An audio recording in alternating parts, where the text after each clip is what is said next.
Thank you very much. I've learned a few things from coming and going to Taiwan, but one of them that makes me very, very troubled today is that we've all had a wonderful lunch, and this should be 睡午觉. I don't know, but it's a good thing to be talking on a beautiful afternoon after we've had such a good meal. 各位爱台湾的朋友，大家好。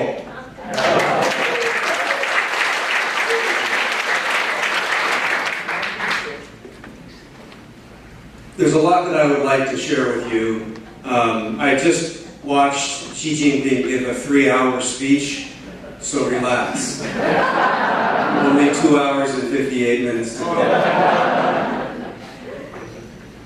I had a wonderful journey through my life, completely accidental. When I was growing up in very rural parts of Maryland, I had no idea that I would travel all the way around the world and discover people who were very, very welcoming of me, who were on a journey of their own. And throughout much of our lives, we think about what matters the most to us. A lot of us are driven to acquire assets. There's nothing wrong with that. Some of us try to get promotions, interesting jobs. I was blessed with interesting jobs in my life. But what matters the most to me in my life is relationships and knowledge. These are the only things that we really take with us forever. And to me, some of the relationships that I've had in my personal journey mean the world to me. Many of you have hosted me at different times in my life. Being sent to Taiwan as a missionary was really a function of a couple of simple things. Number one, I was a failure at studying Spanish. It made no sense to me to assign gender to inanimate objects. So a table and a chair are neither male nor female to me. That makes no sense. And so I struggled a lot in studying Spanish. I had some friends I grew up with. I learned some basic things. I got good grades, but when I'd sit down to eat dinner with them, I couldn't understand my friends' parents at all. It was very frustrating. So when I went to college, it was at a time when Japan was rumored to be Godzilla eating up the United States, buying up all of our biggest assets. And so one of my dorm mates said, well, why don't we go study Japanese? We better go learn from our new rulers. And I was interested in Japanese somewhat, and we signed up.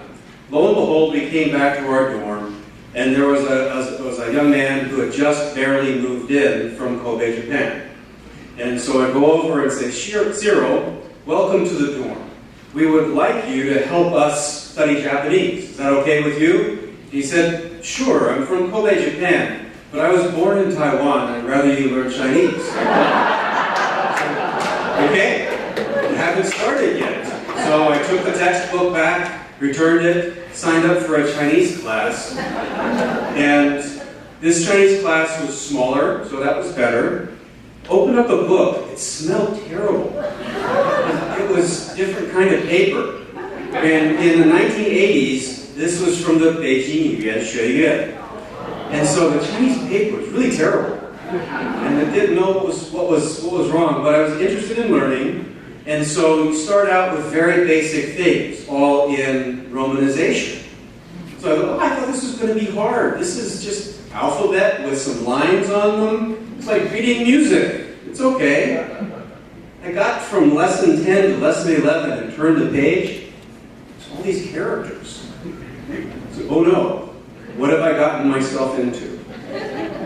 Turned out the classes worked just fine. And if you had taken a semester of Chinese and then signed up to go on a mission, in the great inspiration of my church's leaders, they would send you to a Chinese-speaking mission. And so it was by way of that chance that I ended up in Taiwan. My friend Cyril continued to play a role in my journey. One of the places I lived in, Zhanghua, Taitung, Xining, Kaohsiung, Hangzhou. Those were the 5 places that I lived. When I lived in Kaohsiung, I turned out was within a relatively short ride of Zoe, where Cyril's grandparents and his aunt lived. His aunt and uncle had raised him for part of his life. Cyril had joined my faith, but had wanted to get permission from his grandfather, who was a leader in the Catholic Church, for him to go on a mission like I was. And so I got to know his family while I was in Taiwan and continued that journey. What are the chances of some kid from Maryland randomly signing up for Japanese, switching to Chinese because some random foreign exchange student moved into his dorm, gets sent by a church to a foreign country, and it ends up being in the same town with that foreign exchange student's extended family? That has happened over and over and over in this journey, and that's why I humbly believe that God put me on this earth in part to get to know you. And so I'm here today, just like the Blues Brothers, on a mission from God.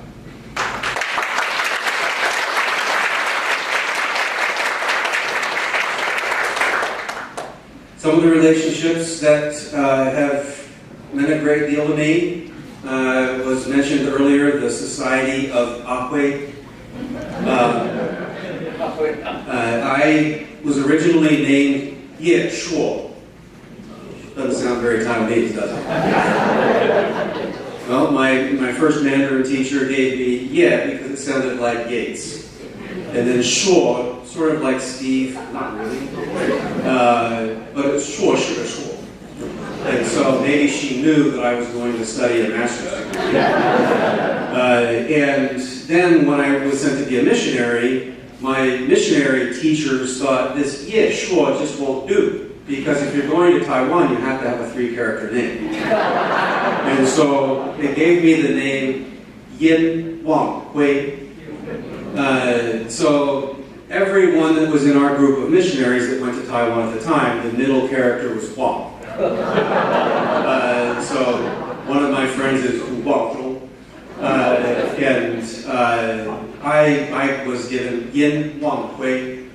Now, there's an interesting challenge with this name because the Yin character was extremely rare. It's Xin Guzayan the Yin or Guzayan. And very difficult for a Lao Wai to write all of those strokes. But it turns out it wasn't just a problem for Lao Wai, because as I walked around the countryside, people would walk up and they'd look at my name tag and say, Wu Zhang Lao. And, no, it's Yin. And so, partway through my time as a missionary, I just decided that I was going to take the wisdom of my original teacher and use Ye, and take the wisdom of my later teacher and keep the Wang Hui and put them together. That's the truth of how I got my name. Now, the fiction of how I got my name, but it sounds a lot better, is that over time, I got to know another Akwe, and I have had the good fortune of meeting every single elected president of Taiwan. And when I worked at the Heritage Foundation in the late 1990s, I was a very young man. I had very big glasses, I had lots of curly hair, and I would go to Taiwan often for Heritage. I would also travel across the Strait of Shanghai and meet with a man that they used to call Wang Lao. It was Wang Dao. And I would sometimes carry message back and forth between negotiators about what was happening in cross-strait relations. It was a different time. There was a document called the 86 characters that was supposed to define what one China means. If it takes 86 characters to explain what 一个中国 is supposed to mean, you probably have a problem. But it was very interesting to be such a young person and be used in that way. It allowed me to learn and grow a great deal. I came to admire President Lee a great deal. He was clearly a strong man, an intelligent man, and very devout in every way. He loved God, and he loved the Taiwan people. Still does, I should say loves. And that moved me a great deal. When I went to Taiwan in the 1980s, martial law had just ended.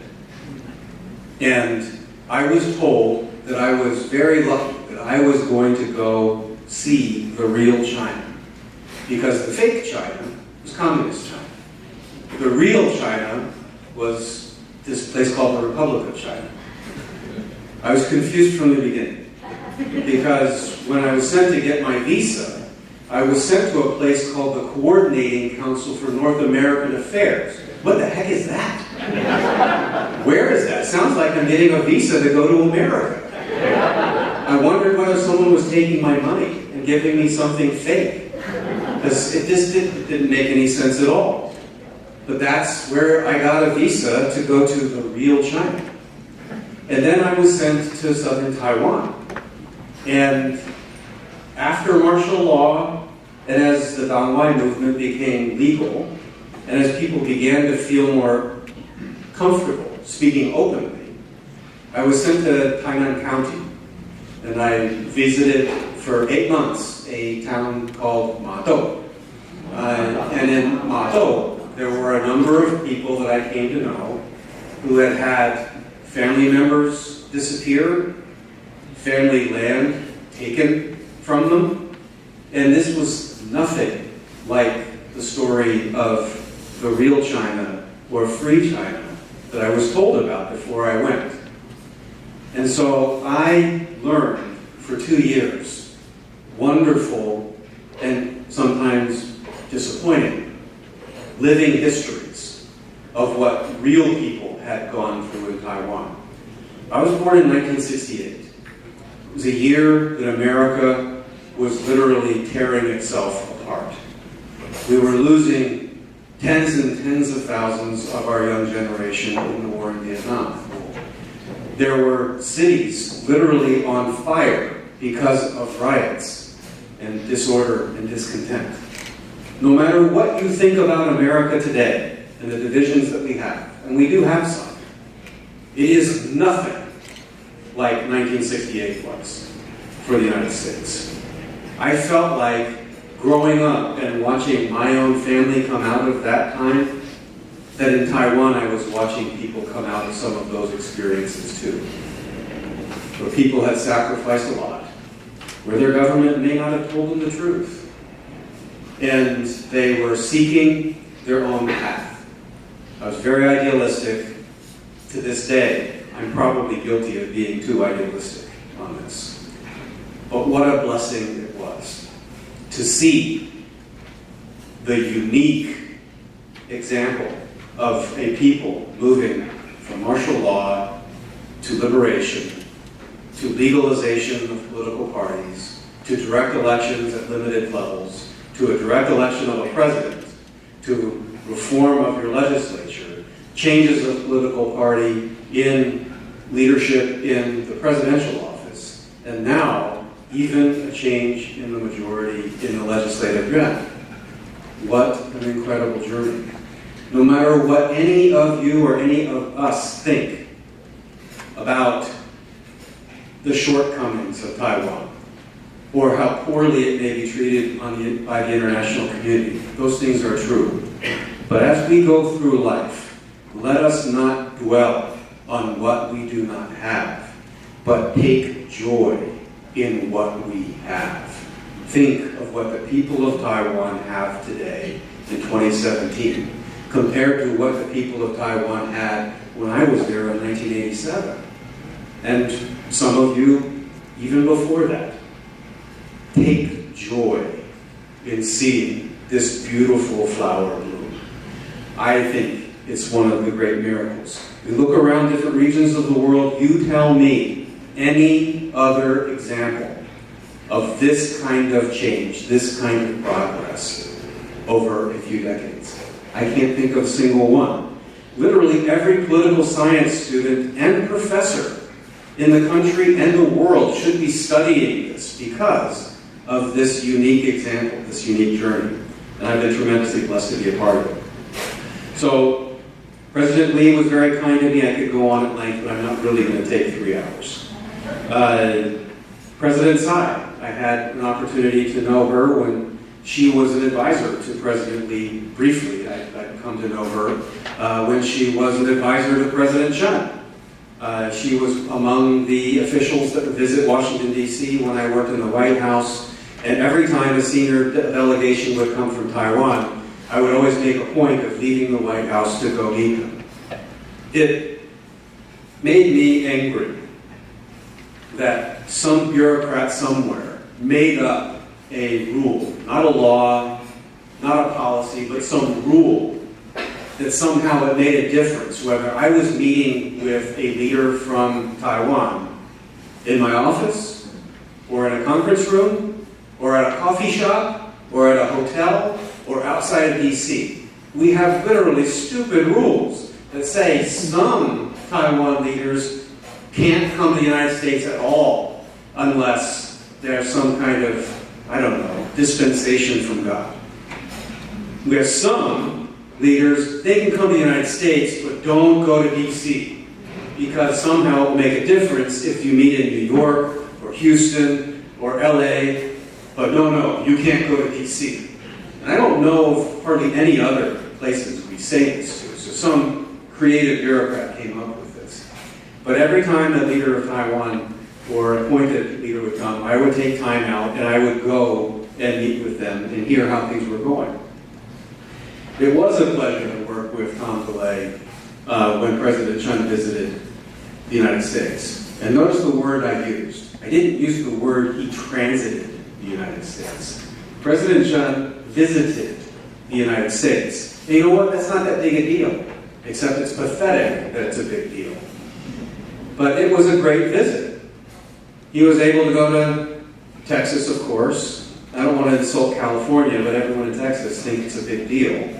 Everything's big in Texas. And so he put on a 10-gallon hat. He went to a ball game. He ate a giant steak. I don't know whether he ate all of it. But it was a public visit. He gave public remarks. And you know what? The sky didn't fall. Missiles were not launched. And that's the way it's supposed to be. I hope that with this Taiwan Travel Act, we take a small step towards doing things in a normal way. That won't actually make Taiwan safer, but the ultimate point I want to get at is, as much as I love Taiwan, I'm an American. And I don't spend my time helping Taiwan as a favor to Taiwan. It's because I want to undo the insult to me as an American. Why is it that we have a China first foreign policy in the age of what's supposed to be an America first presidency? The one China policy is a China first policy. And I don't do these things towards China because I don't like China. I spent most of my formative years studying China. I even studied Wenyan. I can probably cite parts of the Analects of Confucius or chapters from the Tao Te Ching, maybe even better than some of the people here. I love Chinese culture. I loved studying philosophies and religions and all of those things. I love the Chinese culture. I hate the Communist Party. I hate what it has done to Chinese people. I hate what it's done to the region. And I think it's for the sake of the Chinese people that we all, not just those who love Taiwan, we all need to stand up for a better, brighter future for the Chinese people. That will make us safer. Ultimately, Taiwan and the United States are not going to be safe if the People's Republic of China doesn't fundamentally change. This isn't one of those old regime change speeches. I think it's just an historical civilizational fact. When I was in my graduate program, one of my professors had a test question about whether the Communist Revolution and the establishment of the People's Republic of China was an historical moment of continuity or a break with history. The fundamental question was, do we take literally what the Communist Party said in actually splitting China. They were the original splitists and setting up a new China. Or is it just another of the long string of Chinese dynasties? Well, through the Cultural Revolution, the answer from the People's Republic of China was clear. They said it was a break with the past, it was against Confucianism, it was against feudalism, it was against all that was frankly good in Chinese history and civilization. But now they want to claim, well, they've been the masters for 5,000 years, and that somehow they're the stewards of this continuity argument. I believe that it was a break with the past. I don't believe the People's Republic of China is the real China. I think that the real China is out there to be developed in the future, after the Communist Party of China is put to the ash heap of history. That will be the real China. So that may be back to my being very naive. It may be back to being too simplistic. But I believe it's necessary. I think the Chinese people believe it's necessary. Well, the other relationships, I have not found leaders of Taiwan that all agree with me on this crazy thinking. And it's probably safer for them not to say so if they do agree with me. But I greatly admire the thinking leaders of Taiwan. I think President Tsai is a thinking leader. I've had many opportunities over decades to talk to her. She's been a very gracious person to me. I think she cares about policy. That's what I admired about President Lee. He thought a lot about policy. You have an interesting new premier in Taiwan. What do you think about Premier Lai Ching-te?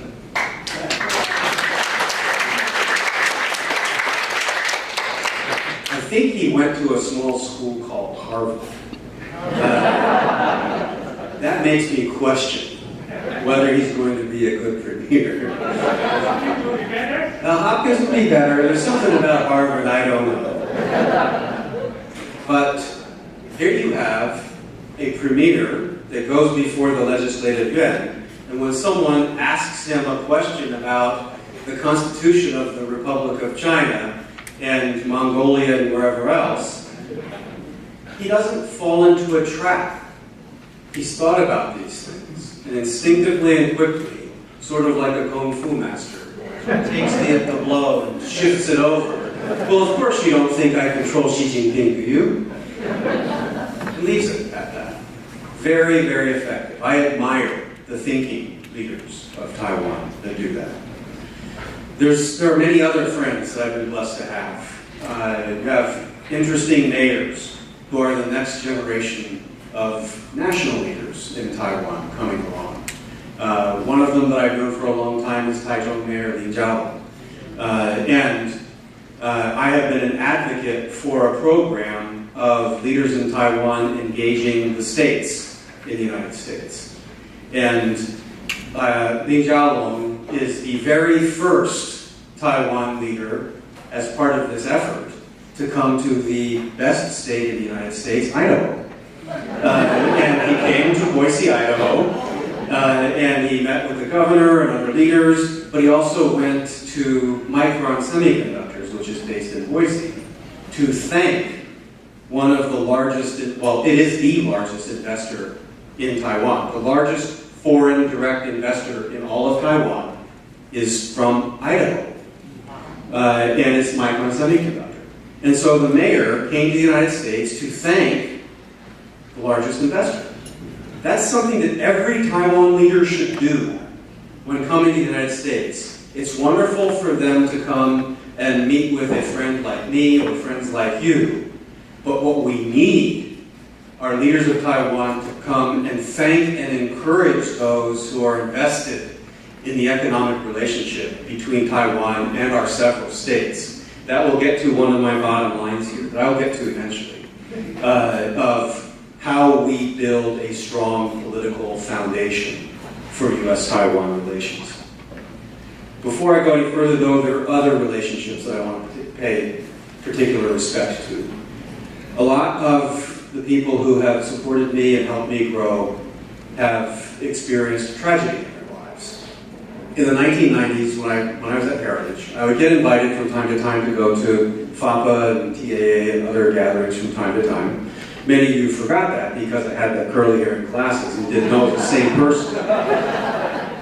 But there was a program that the DPP office in DC was involved in that was kind of a young leader training program. I think a version of it continues to this day.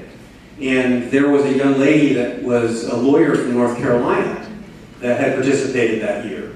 And so I was invited to speak and share some of my missionary experience, some of my dealings with Congress, and talk about policy, and to try to get people excited about being active in U.S.-Taiwan policy. And this young lady was very, very interested, clearly very intelligent. So at the reception, I asked her, so why are you so motivated about this now? She said, well, you know, growing up, my parents were crazy fanatics about Taiwan. They just love Taiwan so much. They hate the KMT, and they hate China, and there's just Taiwan, and they want independence. And she said, when we were growing up as kids, it was just too much. We were growing up as Americans, and we didn't really identify with the struggle, but Mom and Dad were just crazy supporters of all of this. And so when I got older, I wouldn't go to the events, and then I went off to college, and I haven't told my parents yet, but since getting out of law school and practicing law, I've sort of come to my own of identifying where my family came from. And I want to be a part of this struggle. And I came to this training program to learn more, and I'm going to go home at Christmas time, which was a few months away, and I'm going to surprise my dad, who he was actually a regional leader in the DPP in the Houston area. And so it was wonderful to work with this young lady, to get her excited, and to get her ready to go home. Then one day I got a call it might have been an email, from her brother that said, I know you're a friend of Julie's, but I sad to tell you, she had toxic shock and she suddenly passed away. And she never had the opportunity to go home to tell her father about what she had been preparing to do, that she had actually discovered her love and passion for U.S.-Taiwan relations. And so I wrote a letter to a man named Zhang Cao, and I wanted to let him know that this is what his daughter had been doing, that they had wanted her for so long to get interested. And it was a tragedy that she had passed away so suddenly, but it'd be an even bigger tragedy if you didn't know that she had come home in a way. And he was so moved, and a group of friends in Houston invited me to come down to speak. And it was the beginning of now a very long friendship with much of the Taiwanese American community in Houston, which I think is the largest club. Until you get more members here, I think they're beating you. But, but it was through tragedy that friendship, that anchor of that relationship came into being. I went to Houston a couple of times, and there was another one of these guys, just like Julie had described, who was really enthusiastic about Taiwan and was really supportive of anything people were doing to be pro-Taiwan. His name was葉and we talked about things that he might do to help what I was doing, and he too suddenly passed away. And I had an opportunity to go and pay respects, but it was out of these tragedies that an interest became solidified, that relationships were built, and Ruth is here. She only looks half her age. I don't think she ever gets older, but Ruth was Worcester's spouse. She was a part of that group, and I'm just so honored to be able to be together with you today.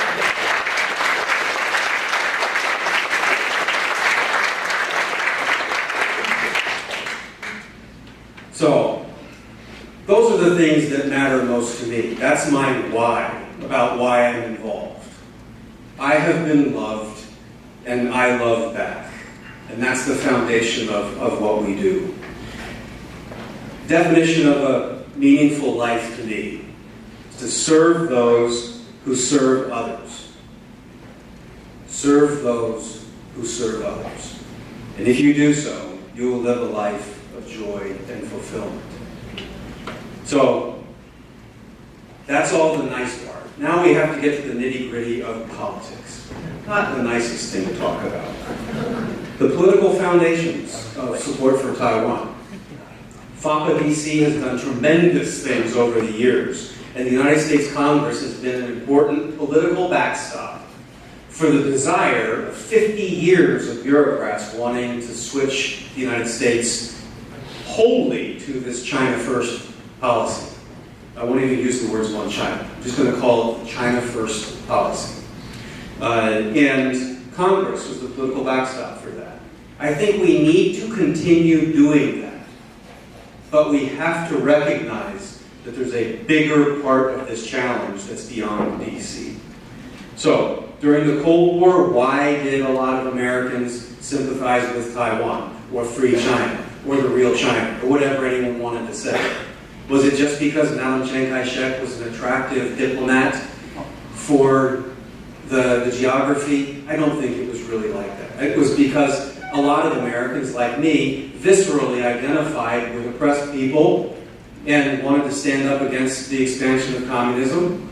And we identified with some elements of the struggle. Were we blind to some of the things that were going on in terms of oppression inside Taiwan at the time? Yes, we were. But there was at least a political foundation of identifying with a cause that matched what mainstream America had as a priority with what the needs, the broader needs of the people in Taiwan were at the time. Of course, things changed a lot. The Cold War ended. Taiwan's democratization path, we've talked about it. And yet, the China First policy stays. We've had changes in personalities. The institution of Congress has changed. I grew up at a time when a Jesse Helms and a Claiborne Pell, a Henry Hyde and a Tom Lantos would stand shoulder to shoulder, Republican and Democrat, on behalf of human freedom and human dignity, no matter who was in the White House, and no matter which party was in the majority in the House or the Senate. We don't live in those times anymore. We need to find a way to go back to those times. But the personalities and the politics of Congress have changed. And that's made a difference. The United States Senate is basically the place where good ideas go to die. We've had multiple examples of good policy pass the House of Representatives and go to the Senate and die. And unless you think this is just a recent phenomenon, this is not a current issue. In the late 1990s and 2000, when I was working with friends on the Taiwan Security Enhancement Act, the exact same thing happened. We worked very hard, we testified, we gave great analysis, we worked hard with allies, it passed the House, and it went to the Senate and kaput. Now, sometimes the argument was made, well, the White House wouldn't sign it, so why go to all the trouble to twist the arms if it's just going to get vetoed, and you can't get to the 60 votes, etc., etc. Well, at this point, with the Taiwan Travel Act, you do have a White House that will sign that into law. You have a House of Representatives who has passed it. So I would echo the encouragement that was given earlier. Sadly, I don't know that you can persuade the 2 senators from the state of California. I wish you Godspeed in doing so. Work as hard as you can. But what you can do is, I bet that many of you have friends in other states. Do the math. The Senate is the body that represents states. We need to build a political foundation so that a large enough number of states have a clearly defined interest in pro-American policy towards Taiwan, not China First policy towards Taiwan. And if we can get to that magic number of states, 2 by 2, like Noah's Ark, we can get a United States Senate that will pass good policy for America that also benefits the people of Taiwan. That is our ultimate challenge. How do we do that? I think that census issue is actually really important. I hope that it takes fire I hope that we can get people, young and old, committed to press. How can you in American politics claim leverage over elected officials if when the census comes, you fall under other? You can't. We don't even know how many of you there are. And if we don't know how many of you there are, you don't count. So it's really important to show your numbers. Show your numbers in your communities, in your state. And then, when organized, elected leaders, we all have opinions. We're all moved by principle and experience. But there's a whole other side of politics. It's the tyranny of numbers. It's the majority vote wins. And sometimes it's the majority funds raised too.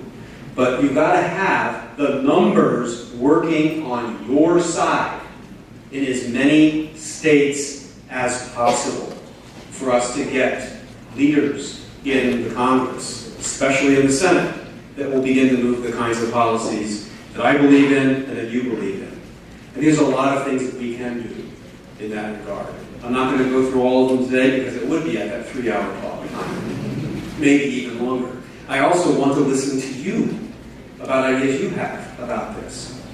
We've made some small progress. The mention was made earlier about the demographics of the pro-Taiwan communities in the United States. And even back in the 1990s, when I would go to pro-independence groups and pro-Taiwan groups, the average age in the room was pretty high.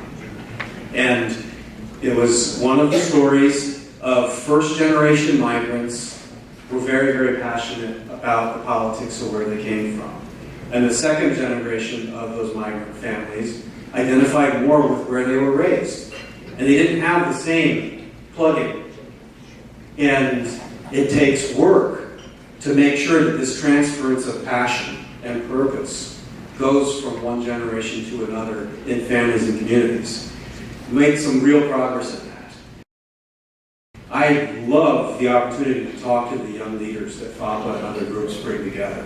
There's some real energy, real interest. I love visiting Taiwan now and seeing young people talking about a natural independence, a natural form of identity. That is a very powerful notion, something that we couldn't tell them to do. They are naturally doing it, and we need to love it, cultivate it, encourage it, support it. We need to do that in America, and it needs to be informed with activity that connects with Taiwan. We need to take back our universities. The Chinese have bought many American universities. In the headline news, we talk a lot now about free speech on campus for other reasons. I'm passionate about that too. I'm not going to talk about fun conservative conversationalists going to California universities. That matters to me, but we don't need to talk about that. But something worse has been going on for a generation, where an increasing number of American universities have become dependent on the big dollars that come from foreign exchange students from China and from research that's dependent upon access to China. When I was at the University of Maryland many years ago, there were already entire sections of the engineering and physics departments that were taught in Chinese at the University of Maryland. This wasn't some language immersion program where white guys like me were going in and adding to their skill set. This was an export of the People's Republic of China, coming and getting soft skills in America in order to take them back to China to defeat America. And we were just taking their money and helping them out and sending them back. Lots of universities are like this. Even when I was going through university in China studies, I was almost compelled to accept the doctrines of the one China policy and the real China, and just thinking about how, well, you know, China's so big and we have to come up with some kind of an accommodation, and there's no right and wrong in this, there's just different. And we can't impose our values. And I can tell you, at least personally, I've never sought to impose my values on another person. I have earnestly sought to understand other people, and if there's something I believe to be true and right and good for me, and I believe good for them, I'll try to encourage them to receive the light, knowledge, and joy that I have felt. I don't see any reason why I should hold back and not tell them about good things. But seemingly, the people in charge of studying China almost seem to think that we shouldn't tell China that America is a good country, built on sound ideas, that has made a tremendous positive contribution to the world, and that even the Chinese people have benefited from the good that is the United States. I'm not supposed to talk that way. It sounds like cultural imperialism, apparently. Well, I disagree. We need to take back universities as areas of free speech. We need to make sure that students that are interested in Taiwan have a safe space in order to be able to learn and grow and study about Taiwan. We need to make sure that PRC-supported groups can't shout down and shut down pro-Taiwan gatherings, events, and speakers. We need to make sure that when groups on campus want to invite someone like that to give a speech or a guest lecture, that someone isn't able to go to the leadership of that university and have that invitation canceled. That happens in America today. And I am ashamed that our country has sunk to this. I think it violates the core values our nation was built upon. And we need to struggle to take that back. We need to find a way to make the policies that help protect the independence, the identity, the beauty of the Taiwan experience permanent. We need to find a way to be able to make those kinds of policies of value, relevance, and interest to people who don't look like you. We need it to be pro-American policy, not pro-Taiwan policy, necessarily. You want people who've never been to Taiwan to identify with that policy in a strong and positive way. One example of this having been successful to a degree is the large number of evangelical Christians who support the state of Israel. And Taiwan is not Israel.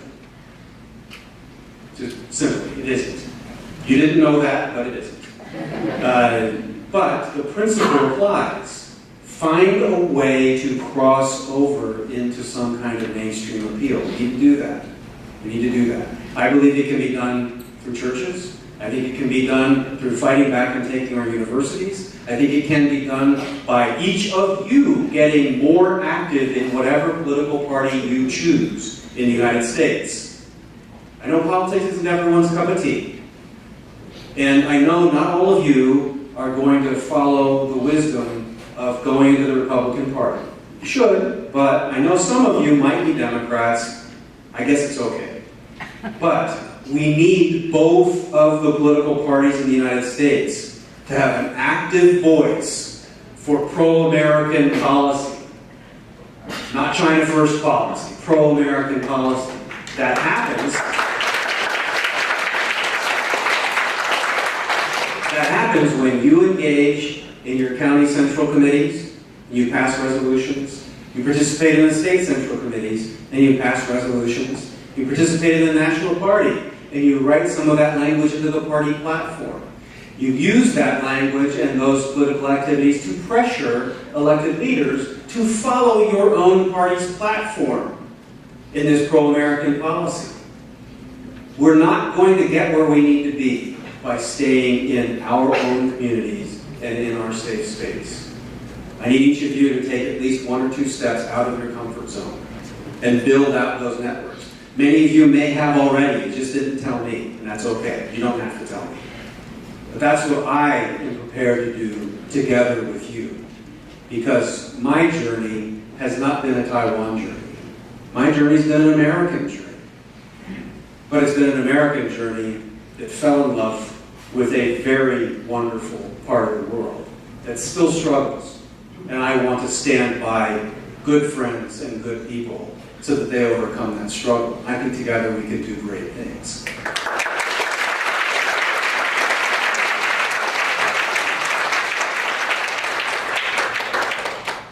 I don't know how much more time I have left, so I should probably wrap. And are we going to do questions and answer? I think we're supposed to. And as you've noticed, I'm not brief. So we probably better go to the questions quickly, otherwise you'll all be asleep and won't want to ask any questions. But I just want to, I do want to conclude by telling you how grateful I am for all that you have done, way before I came onto the scene. And how grateful I am for the welcome that I have had everywhere I've gone in the United States by the Taiwanese American community. It is exactly what I experienced when I lived in Taiwan in the countryside. Some of my most beautiful memories are just walking into a poor rural town, and I was there with my companion, and it was the middle of the day, and we would just randomly get invited into someone's home who wasn't at all interested in talking about church. And they would take us in, and we'd have some food, and we'd just sit down on little plastic stools that were kind of hard for lanky Americans to sit down on. Sometimes have strange things. One day I had a bowl of soup, and I looked into it, and it was half of a frog looking up at me. I didn't eat the frog. But that kind of welcome, that kind of spirit, made me a permanent friend. We need to do more of that. And so help me help you do that. So with that, let's move on to questions and answers.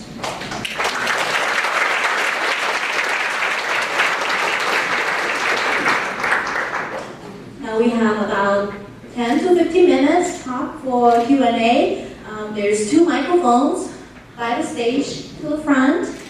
Please come forward if you have questions for Mr. Yates. Please make your question concise and to the point, so Mr. Yates can share as much of his insight with us for the remainder of the program.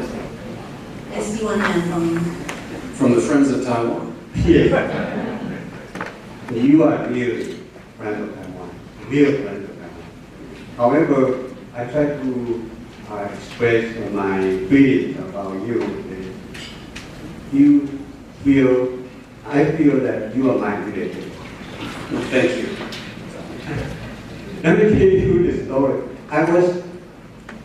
My first I-20 is Great Gang. Great Gang is Soviet alumni. And then when I come to this country, 1968, the year you were born.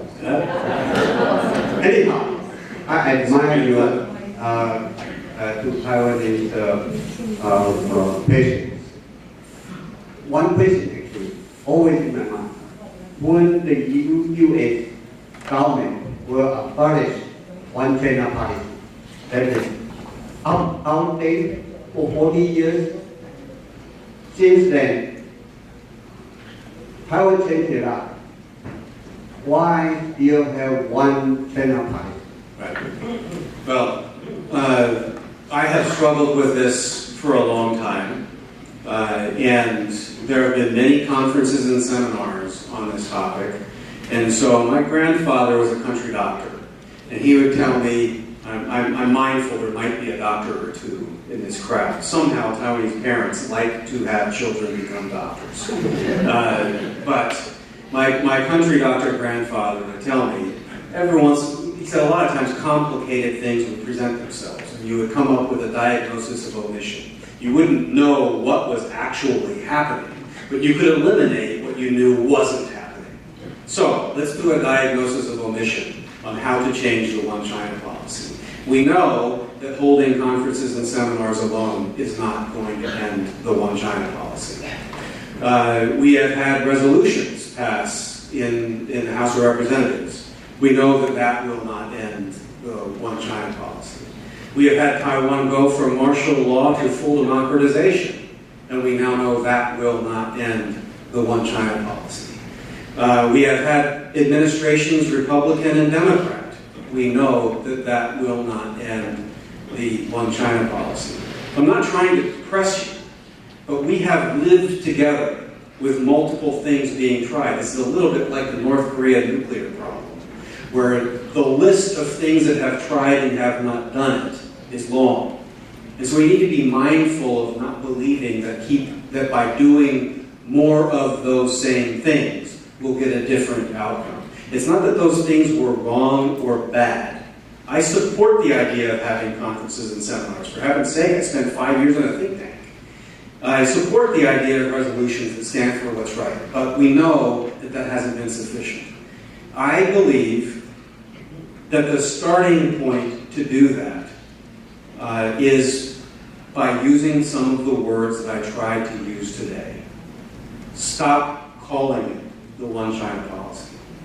I have my whole life tried to make the argument, no one cares how many Chinas there are.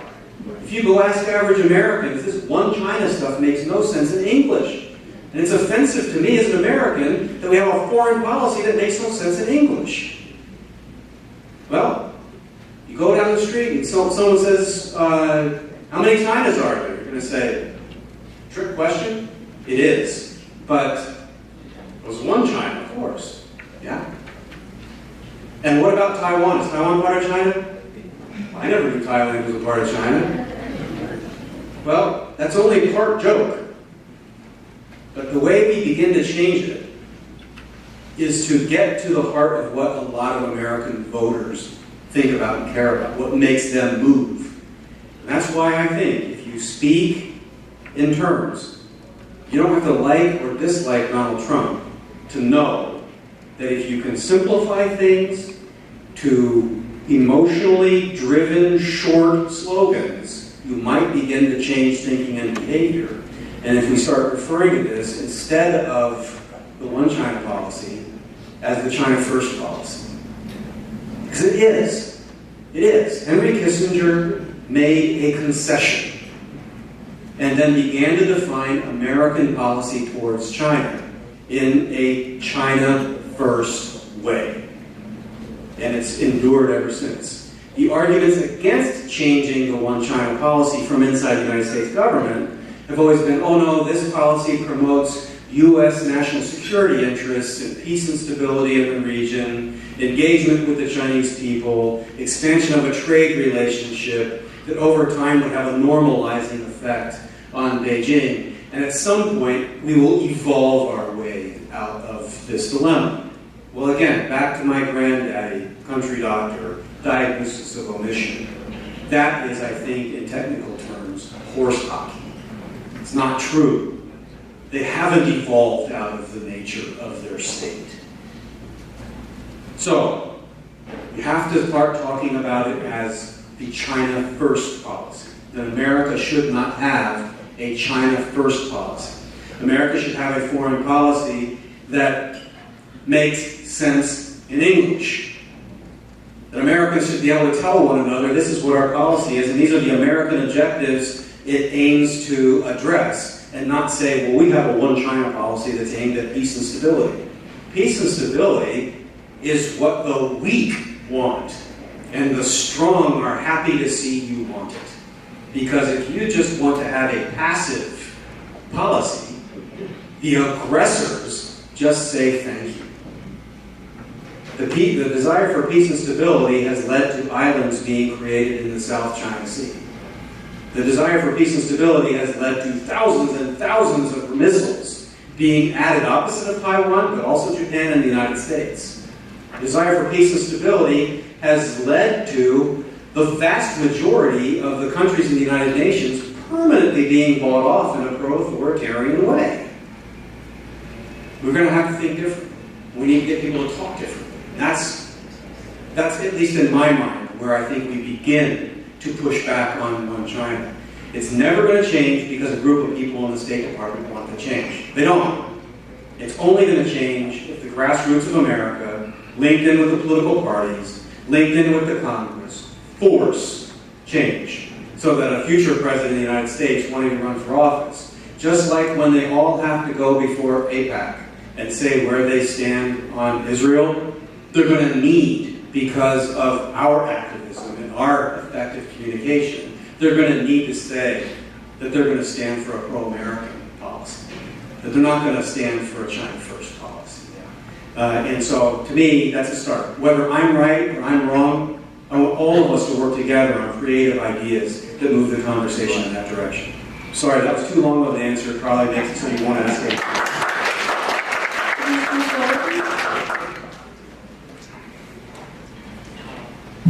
Mr. Ye, I really applaud what you have done for Taiwan. Really appreciate that. I have two questions. One, along with the pro-China, pro-U.S. Policies. I think personally that the Taiwan's Travel Act can set a foundation for U.S.-Taiwan relations normalization. I think that as we have more communication and travels, that can lead to a normalization in some day. And I think that fits very well into the U.S.-Taiwan relations rather than the Taiwan-U.S. relations. That U.S. first policy. The second question is actually the question that what do you think about the North Korea that has basically disrupted the equivalence or the balance in Asia, and how China or Taiwan can respond to this, and especially for Taiwan to maybe create a disruptive creativity in this new environment. Well, the whole North Korea question would be worthy of a 3-hour conversation on its own, but it would be a very unsatisfying one, because I've lived the diagnosis by omission on North Korea policy. I've seen multiple different things tried. I have my own views about which ended up having more effect. The only time China ever did anything meaningful to force North Korea to take action was when we threatened the legitimacy of China's own financial institutions. That took courage. Unfortunately, courage is in short supply and it lasts for a short period of time. And so we put those impositions in place by way of the Treasury Department, and then shortly thereafter, we allowed Ambassador Chris Hill to negotiate them back. And he made his deal, and I call it his deal. I was not a fan of that approach. And obviously, not that I'm gloating that I was right and he was wrong. It's just sad that people continue to believe that some kind of package of gifts to North Korea or assurances that they supposedly need is going to change their fundamental strategic commitment to have the world's most dangerous weapons. They've made that choice. I fear that our only options going forward are going to be more risky and more dangerous, because this has pushed tough choices off for so long that there are no longer any easy things that can be done. At this point, with multiple nuclear tests and multiple missile tests, I don't know how the President of the United States doesn't sit and carefully ponder the next time a 3-stage missile is on the platform in North Korea. Do I have to hit it on the platform? Do I have to hit it in its launch stage? Do I hit it while it's traveling over my ally? Do I try to hit it on its re-entry stage? Do I have to wait until North Korea actually hits an American ally or the United States of America at some kind of territory before we take action? And it's hard. It's risky. I personally believe the key has to be going back to putting ultimate pressure on China. This is a litmus test of what kind of country China is becoming. They have told us that there's this peaceful rise. Well, I remember Premier Yoshi Quinn coming to the United States and putting what I thought was a very good question forward. He said, it's not really an issue of whether China's rise is peaceful. The real issue is, after China's rise, will there be peace? Think about that. It doesn't matter whether China's rise is peaceful. It matters after China's rise, will there be peace? And if they're becoming an enabler of rogue regimes, acquiring the world's most dangerous technologies and testing them and flaunting them at will, then the answer is decidedly no. And that needs to change how we realign our economic relationships and maybe some pressure points with the leadership in Beijing. I don't think it's a question of how many sanctions we can put on North Korea. It is probably the most sanctioned piece of the planet already. And so the marginal value of more sanctions is minimal. But I don't think we've ever taken a serious approach to China about there being real consequences. I wouldn't want Taiwan to be a bargaining chip in that, but I don't know that I would be altogether opposed to go to Beijing and say, you know, this Taiwan Travel Act is child's play. At this point, you are telling us that after your rise there will not be peace. You are telling us that as you gain power and influence, you refuse to rein in your own ally. In fact, when we have interdicted some of the goods proliferated in North Korea, the user's manual in those crates were in Chinese. They had actively enabled this. We could go to them and say, you know, we're not listening to you anymore. We're going to recognize who we recognize. I think it would be I sympathize with that to a degree, but then you run the risk of, well, if they do a little bit, then you get the United States to agree, oh, no, we won't recognize Taiwan because they honor their side of the deal. But these are the crazy pros and cons and trade-offs that we struggle with. I don't think that there is an easy answer to this, and I fear that Kim Jong-un is going to provoke some kind of conflict no matter what we do. That's very depressing, so let's move to a different subject.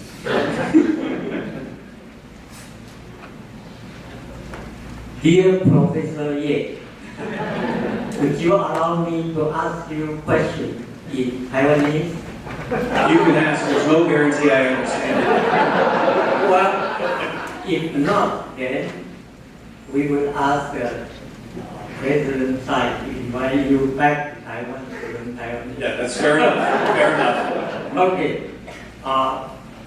我想要台湾为好 ，OK？ But 为什么你讲 I'm serious, I'm not going to understand it, but okay. If not, then I will switch to the Mandarin. Yeah, if you're just talking about Cao Hong, I can understand. Yeah. 你赞成不赞成TPP Transatlantic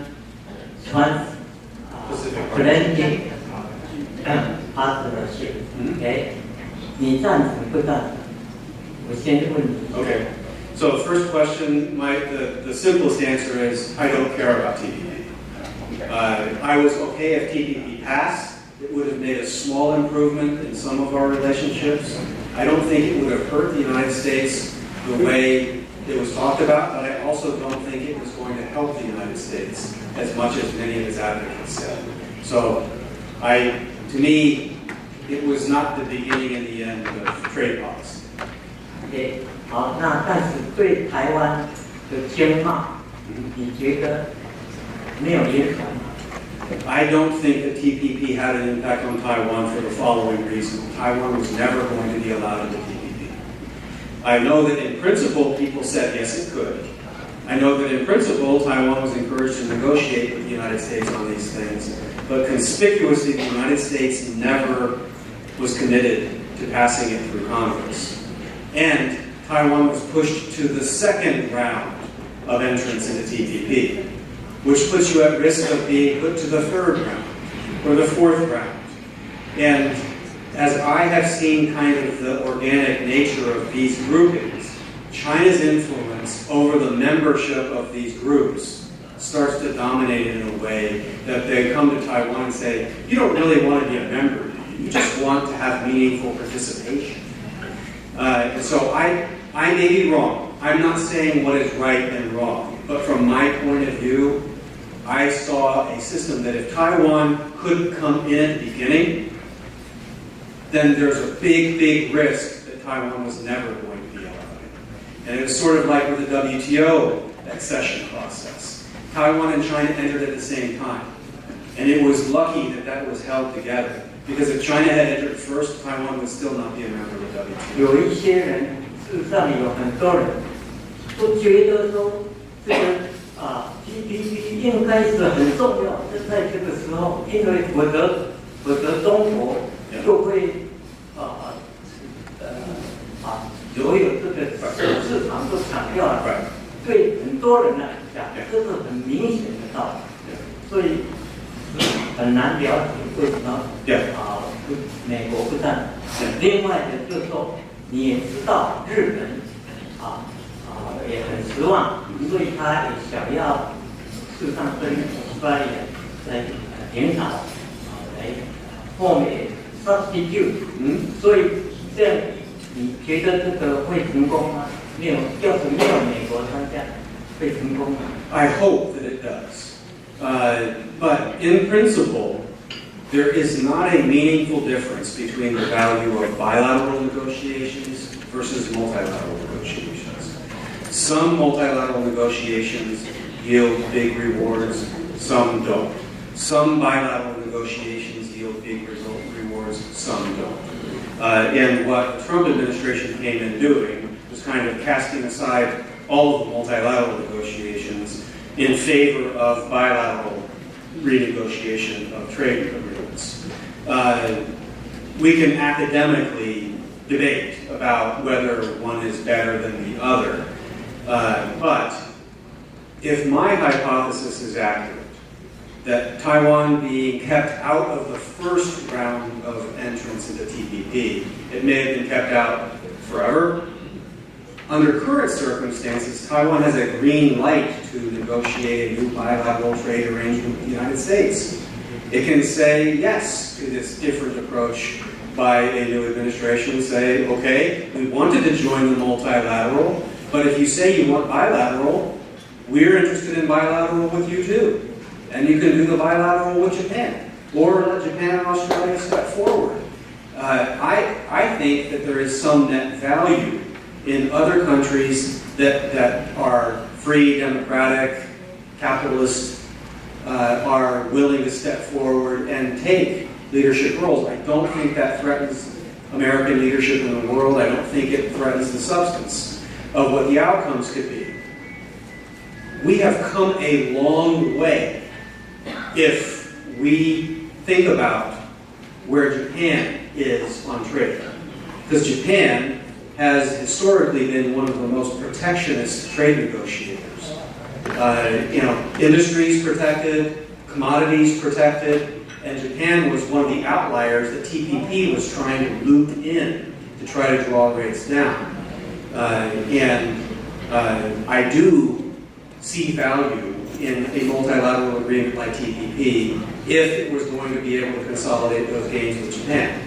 At this point, we don't get the choice of America being a part of that because we had an election. And I don't know if you remember, at both major national party conventions, at the Republicans in Cleveland and the Democrats in Philadelphia, the TPP with the slash through it, those signs were prominent everywhere in both of those national conventions. And so it's not just a Trump thing. It was a Bernie thing, and it's Republicans and Democrats. The argument for that kind of trade agreement did not have political foundation in the United States. So either we've got to go back and build that political foundation, or we have to find alternative ways to seek gains in trade negotiations through the bilateral in the near term. That's just my assessment of the way the country and the opportunities look. It's not a judgment about whether, in theory, multilateral negotiations have been a big deal. When I went to CITES, I had to spend almost all of my time studying GATT. There is nothing less interesting to me than studying GATT. It's like, I don't know, that's probably some of you are accountants, so I don't want to offend you. That was not what excited me. But those rounds of multilateral trade negotiations stimulated global growth. But it was at a time when we were taking tariff rates from crazy high levels down to single digits. Today, we're talking about fractions of a percent. And so if we get that gain, that's helpful. But if we don't get that gain, it's not like they're going back to 30% and outrageous bans in most cases. So that's why, to me, I probably, or to you, I might sound a little flippant about it wasn't the beginning and the end of the world to me about whether TPP goes forward now or if it's some other alternative. But that's my why on that. I do support trade. I support trade that's good for us. And if it's good for the other part too, great. That's what the nature of exchange should be. And so I hope very, very much that this is a time of opportunity for a new U.S.-Taiwan trade agreement to be made. Whether it's called free trade or called some other weird name so that we can pretend it's not a free trade agreement.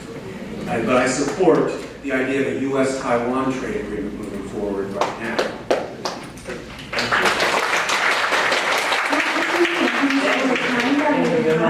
Thank you. 那我们时间已经到了，但 actually conclude all the time that we have. I can promise to be shorter.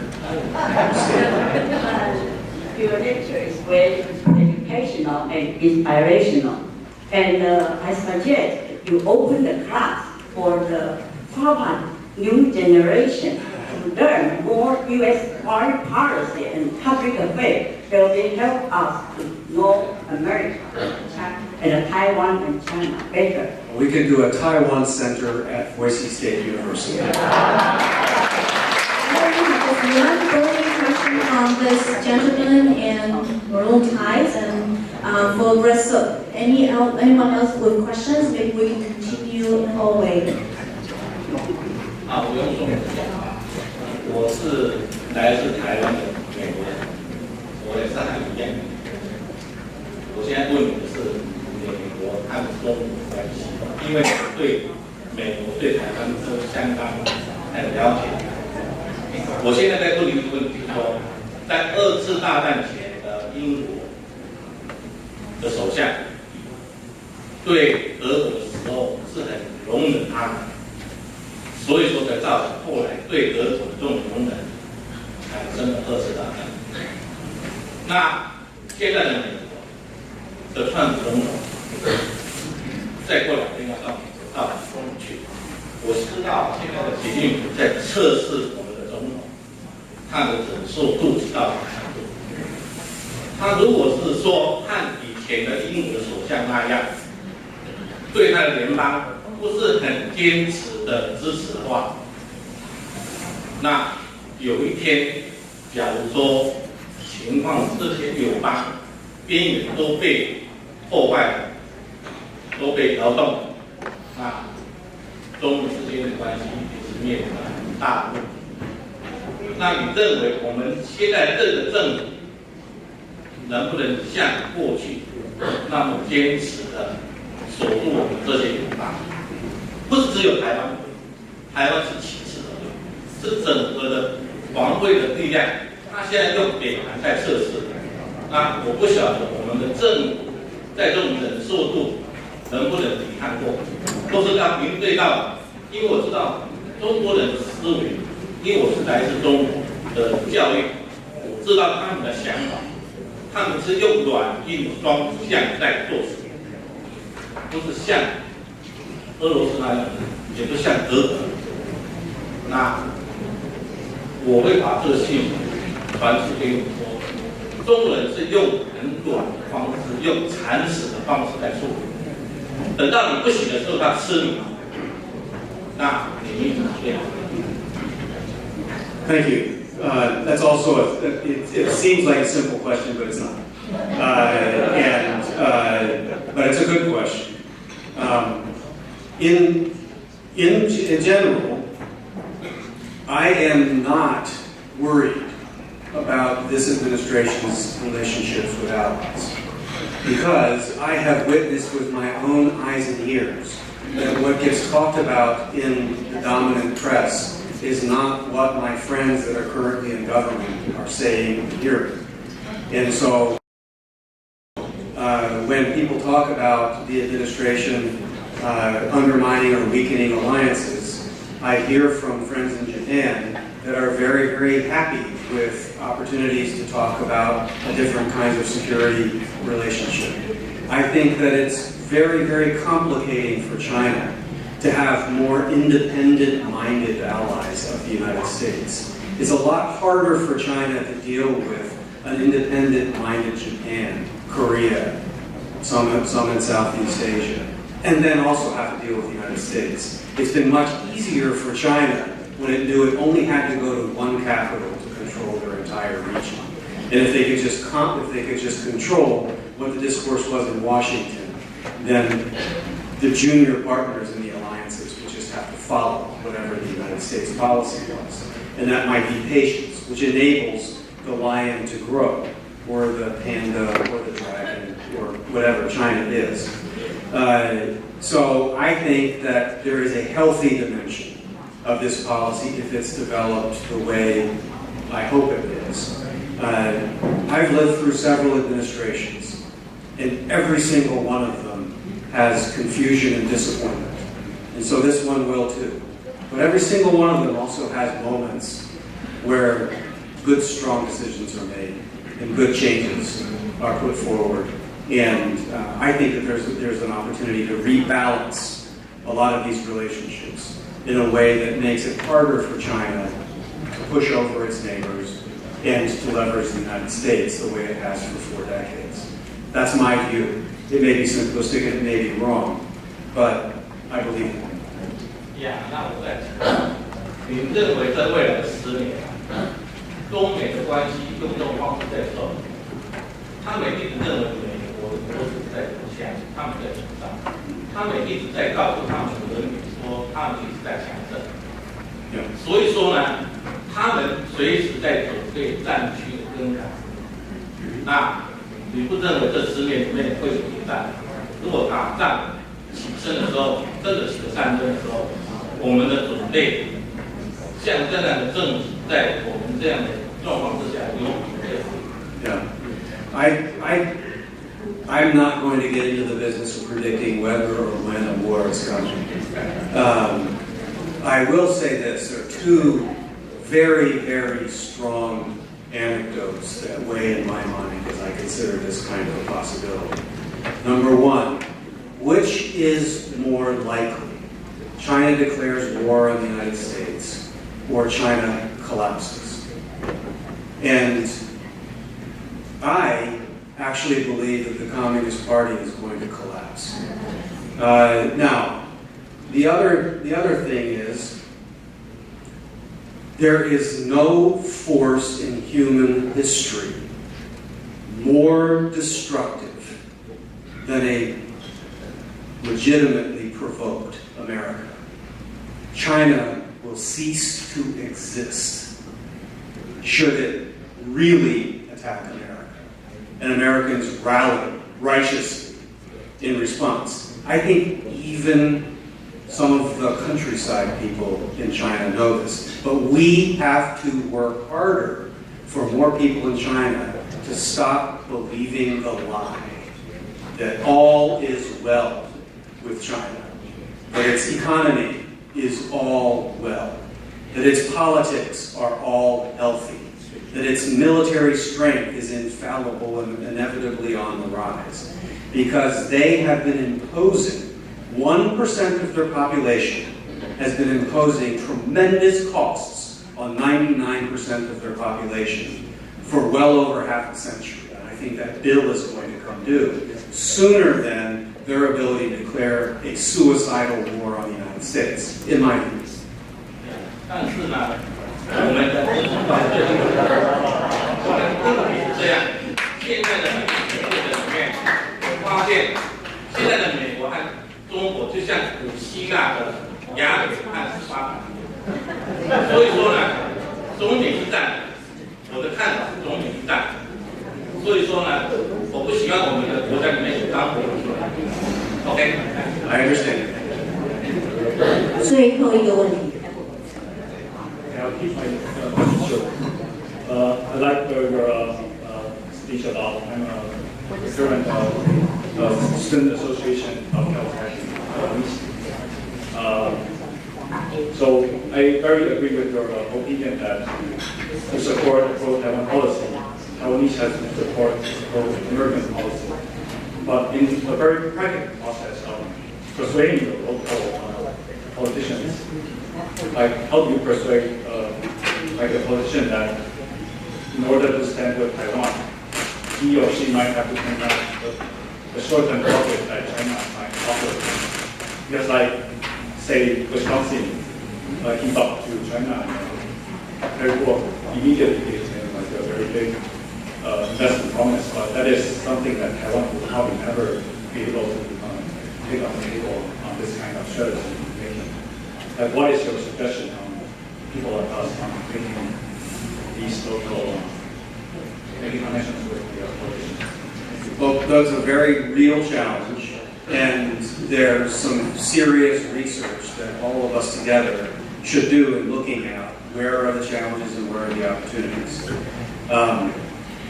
You do have to be serious about what the proposition is.